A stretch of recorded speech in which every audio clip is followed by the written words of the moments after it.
अस्सलाम वालेकुम वरहमतुल्लाहि वबरकातुहू। आप देख रहे हैं टॉप 10 विद JNM और मैं हूं गुलाम नबी मदनी। दुनिया भर से आज की 10 बड़ी और इंतहाई अहम खबरें जिन पर आज हम बात कर रहे हैं। नाज़रीन किराम, आज 7 सितंबर 2020 है और आज दिन है पीर का। ये टॉप 10 विद JNM का शाम का बुलेटिन है। खबरों का सिलसिला शुरू कर लेते हैं। जो आज की पहली बड़ी खबर है ये चीन और भारत के दरमियान जंग और तनाज़े के हवाले से है। नाज़रीन काम ताज़ा तरीन रिपोर्ट सामने आ रही हैं जिनमें कहा जा रहा है कि भारत ने चीन के खिलाफ तिब्बत के अलहदगी पसंदों पर मुश्तमिल एक खुफिया गोरिल्ला फोर्स बना रखी है जो चीन पर हमले करने के लिए इस्तेमाल की जा रही है। और इसी खुफिया फौज के एक एहलकार मारे गए हैं जिसे भारत के अंदर बड़े एजाज़ व इकराम से नवाजा गया है और उसे दफनाया गया है। और इतलात ये है नाज़रीन काम के अरुणाचल प्रदेश, जिस पर भारत और चीन दोनों ही मुतनाज़ा इलाका इसे करार देते हैं। चीन का दावा है कि अरुणाचल प्रदेश उसकी रियासत है जिस पर भारत ने कब्जा कर रखा है। वहां से भारतीय फौजियों की जो अगवा का सिलसिला है वो शुरू हो चुका है और उसके पीछे जो असल वजह है वो यही है कि चूंकि पीपल्स लिबरेशन आर्मी समझती है कि भारत तिब्बत के अलहदगी पसंदों की मदद से चाइना पर हमला कर रहा है, लिहाजा अब चीन के फौजी भारत की रियासत अरुणाचल प्रदेश के अंदर नागालैंड के अंदर घुस चुके हैं। वहां से लोगों को गिरफ्तार किया जा रहा है। इस हवाले से भारतीय मीडिया पर और इसी तरह से इंटरनेशनल मीडिया पर रिपोर्ट सामने आ रही हैं कि भारत की जो 7 मशरकी रियासतें हैं उनमें इस वक्त हालात शदीद कशीदा हैं। भारत ने एतराज़ उठाया है कि उनके फौजियों को या उनके शहरियों को क्यों गिरफ्तार किया गया है, जबकि चाइना यह समझता है कि तिब्बत के रहती पसंदों को सपोर्ट करके या उनको चाइना के खिलाफ उभार कर भारत जानबूझकर इश्तियाल अंगेजी कर रहा है। इसलिए सिलीगुड़ी कॉरिडोर के जरिए से चीन चाहता है कि भारत की इन 7 रियासतों पर कब्जा कर लिया जाए और भारत से 7 रियासतें अलहदा कर दी जाएं।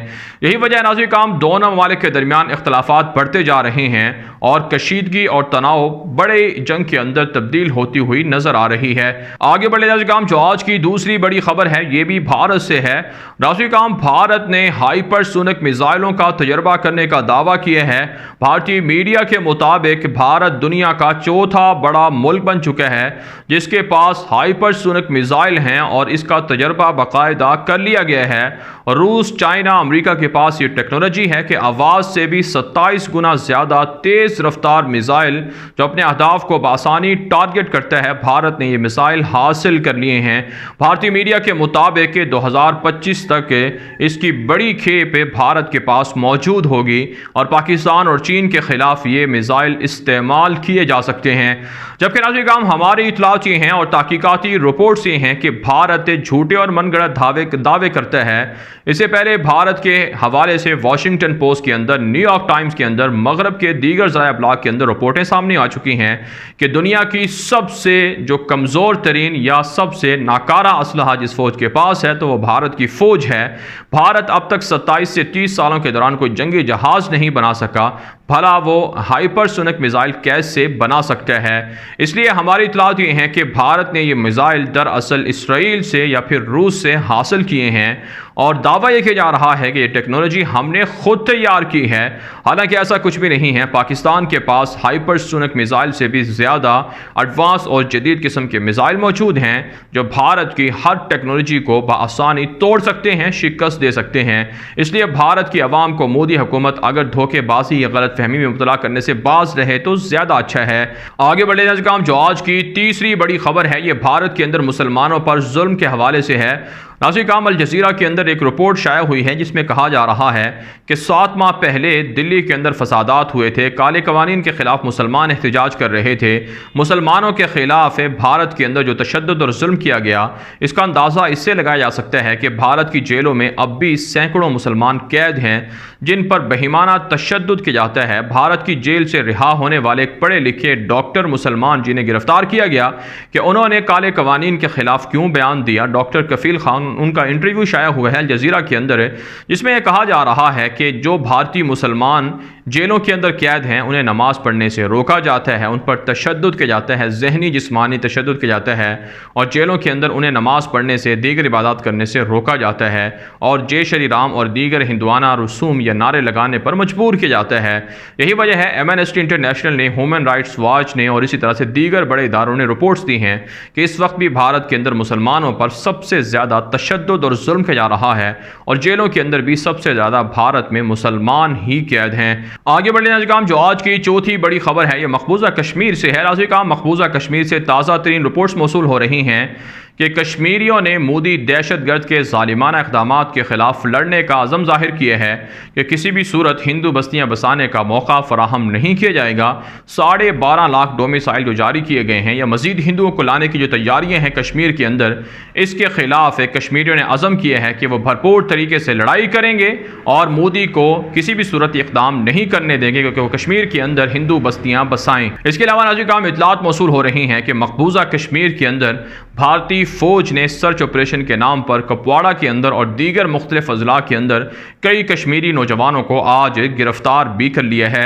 आगे बढ़े नाज़रीन, जो आज की पाँचवीं बड़ी खबर है ये अफगानिस्तान से है। नाज़रीन, अफगानिस्तान के अंदर तालिबान की आज फिर गुरीला कार्रवाइयाँ जारी रही हैं। सुबह गजनी के अंदर तालिबान ने एक और काबुल हुकूमत का फौजी अड्डा उड़ा दिया है जिसमें 20 से ज़ायद एहलकार मारे गए हैं, 9 के करीब टैंक तबाह हुए हैं और इसी तरह से दर्जनों एहलकार कहा जाता है गिरफ्तार भी कर लिए गए हैं। जबकि तालिबान का दावा है कि मुख्तलिफ दीगर सूबों के अंदर भी उनकी गुरीला कार्रवाइयाँ जारी हैं और तालिबान को फतूहात मिल रही हैं। इसके अलावा काबुल फ़ौज ने भी तालिबान के कई कमांडरों को मुजाहिदीन को शहीद करने का दावा किया है जिसे तालिबान ने मुस्तरद कर दिया है। साथ साथ इतलात ये हैं कि आज मुख्तलिफ अजला से तालिबान के सामने कम अज़ कम 13 से ज़ायद एहलकार सरेंडर हुए हैं। आगे बढ़े नाज़रीन, जो आज की छठी बड़ी खबर है ये भी अफगानिस्तान से है। नाज़रीन, अफगानिस्तान के अंदर इस वक्त दोहा में बिलखुसूस इंटर अफगान मुज़ाकरात की तैयारियां जारी हैं और आज मुज़ाकरा बल्कि कल मुज़ाकरा शुरू होने थे, लेकिन काबुल हुकूमत ने जानबूझकर ताख़ीर की और अपनी टीम को दोहा नहीं पहुंचाया है जिसकी वजह से मुज़ाकरात शुरू नहीं हो सके।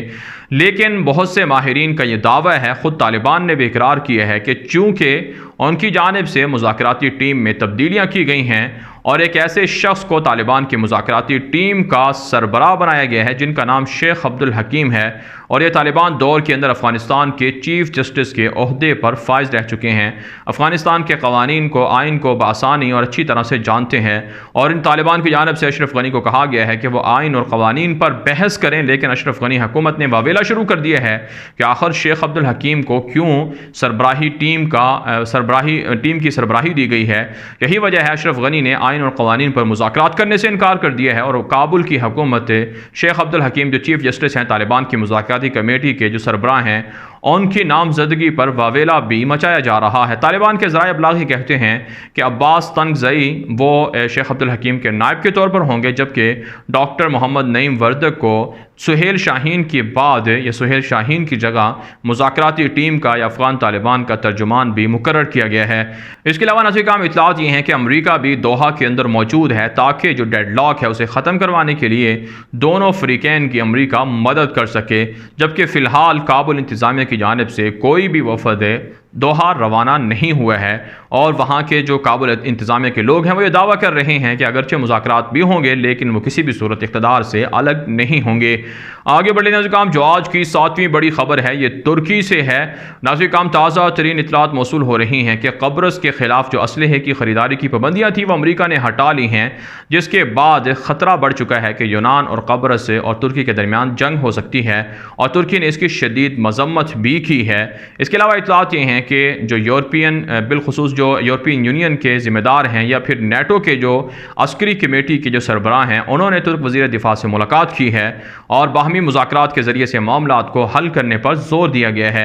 साथ साथ नाज़रीन, अफ्रीकी मुल्क माली से खबर यह है कि फ़्रांस की इस्तेमारी जो असर रसूख है वो कम हो रहा है। माली के अंदर इनकलाब आया, फ़ौजी इनकलाब लाया गया, मार्शल लॉ लाया गया, वहाँ पर हुकूमत को हटाने में रूस मुलव्वस रहा है और मुसलसल अफ्रीकी मालिक के अंदर रूस का दायरा कार असर रसूख बढ़ रहा है, जिससे फ़्रांस का गलबा मुतासिर हो रहा है और फ़्रांस मुख्तलिफ मुल्कों के अंदर इस्तेमारी साजिशें वापस लेकर जा रहा है। आगे बढ़े नाज़रीन, जो आज की 8वीं बड़ी खबर है यह ईरान से है। ईरान के अंदर जनरल कासिम सुलेमानी की हलाकत के बाद पहली मरतबा उनकी याद में या उनकी कार्रवाइयों की रोशनी में एक मोबाइल ऐप तैयार की गई है जिसमें उनके कारनामों को कहा गया है कि उन्होंने किस तरह से ईरान की विलायत फ़क़ीह निज़ाम के लिए काम किया और आवाम को, जो बिलखुसूस बच्चे हैं या नौजवान हैं, उनको जनरल कासिम सुलेमानी की तरह बतौर आइडियल बनने के लिए इस गेम को इस्तेमाल किया जा रहा है।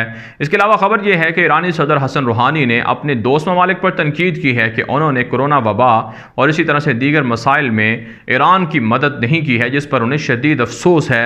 साथ साथ ईरान ही से खबर यह है कि ईरान रोज़ाना की बुनियाद पर 250 या 300 के मिकदार में जोहरी जो यूरेनियम है वो बना रहा है। और ईरानी जो सरबराह हैं तवानाई के या यूरेनियम अफसूदगी के, उन्होंने दावा किया है कि जो ईरान के अंदर बिजली और दीगर जो मामलात हैं उसके लिए जोहरी तवानाई का हुसूल जारी है।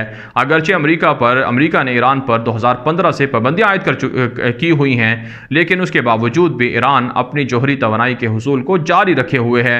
आगे बढ़े नाज़रीन काम, जो आज की 9वीं बड़ी खबर है, ये नाज़रीन काम म्यांमार से और चीन के सूबा सिंकियांग से है। नाज़रीन काम ताज़ा तरीन खबर यह है कि म्यांमार के अंदर रोहिंग्या मुसलमानों पर जुल्म का सिलसिला जारी है और अराकान के अंदर बसने वाले मुसलमान वहाँ से हिजरत करने पर मजबूर हैं। आज इंडोनेशिया पहुँचे हैं 300 के लगभग रोहिंग्यन मुहाजिरीन जो समंदरी रास्ता अबूर करके आए हैं। इससे पहले भी सैकड़ों रोहिंग्यन मुसलमान समंदरी रास्ता अबूर करने की वजह से जाँ बहक हो चुके हैं।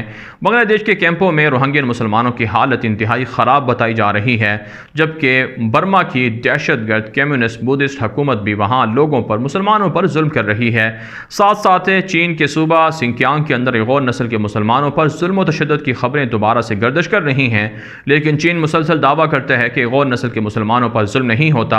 हालांकि वहाँ पर उनकी ब्रेन वॉशिंग करके उन्हें इस्लाम की जो तालीमात हैं उनसे दूर रखने की कोशिश की जा रही है।